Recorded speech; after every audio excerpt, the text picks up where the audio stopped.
Dr. Carl Kim, Chair of the National Domestic Preparedness Consortium. Established in 1998, the National Domestic Preparedness Consortium is a 7-member professional alliance sponsored through the Department of Homeland Security Federal Emergency Management Agency, or FEMA. It is the principal means through which FEMA identifies, develops, tests, and delivers training to state and local emergency responders. The consortium is comprised of 4 universities: Louisiana State University, Texas A&M University, New Mexico Institute of Mining and Technology, and the University of Hawaii.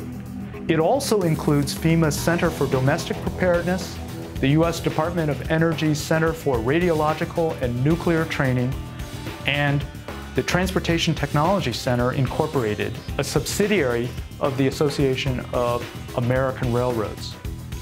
Each consortium member provides training in its specialized area at no cost to the participants.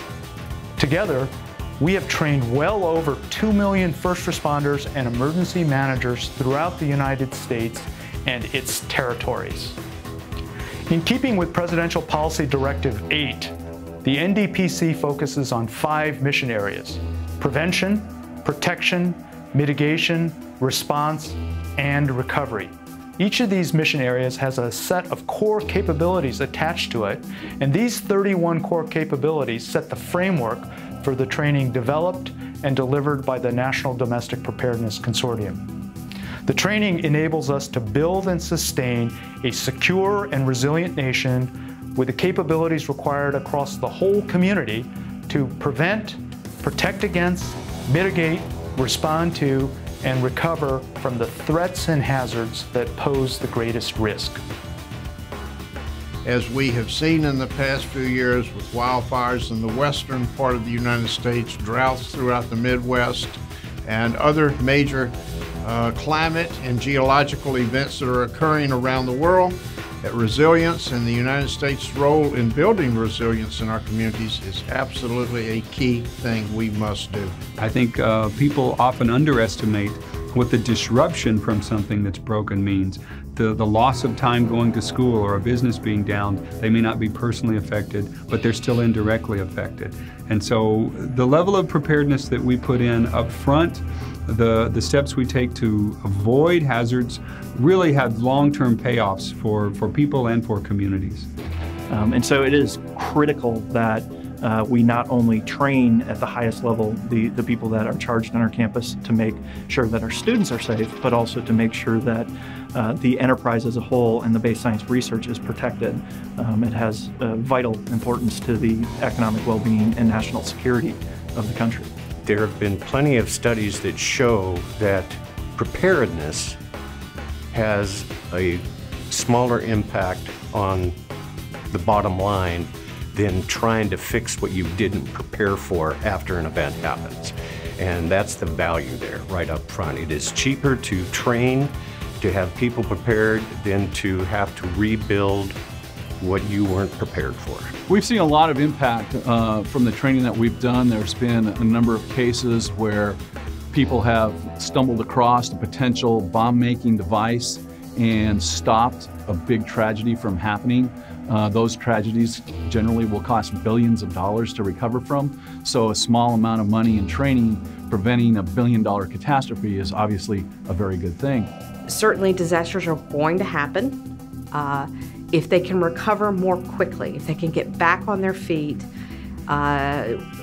economically, socially, culturally, quicker than they would 10, 15 years ago, to us, that's a good return on investment. When there's something that happens in the world and somebody calls back and they tell us that without the training that we provided them, they would not have been able to do their job and they then save lives, that makes it all worth it.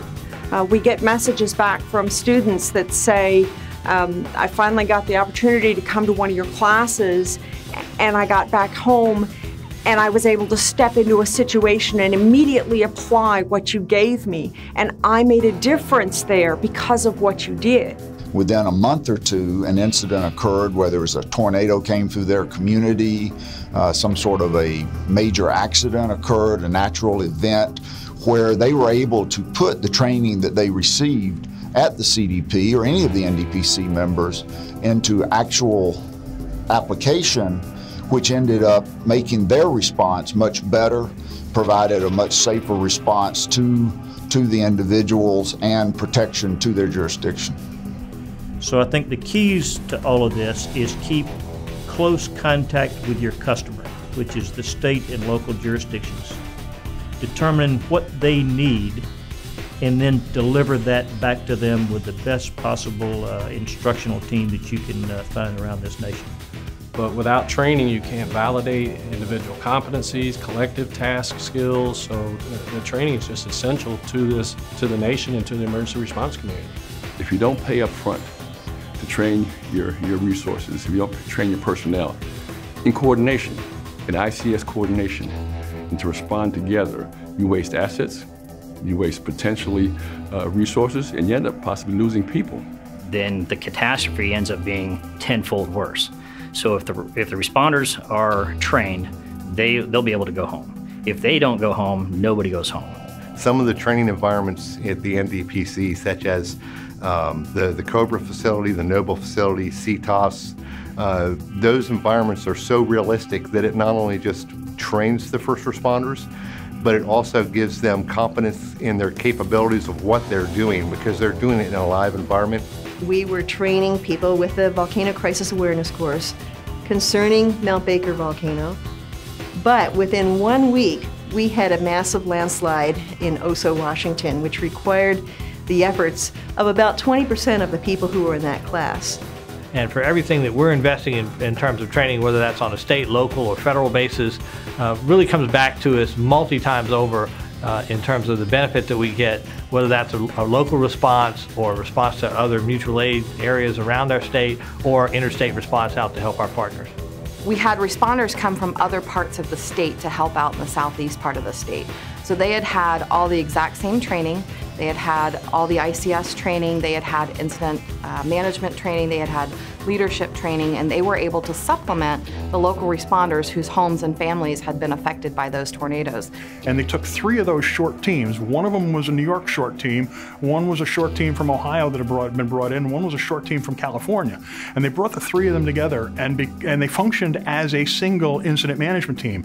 And because they were using the same training programs, the same curriculums, the same focuses across the nation and how to train an incident management team, it was completely seamless as to who was from what team. They operated as a well-practiced, well-trained team of individuals coming together as a team, and the only way you could tell them apart was they had 3 different uniforms.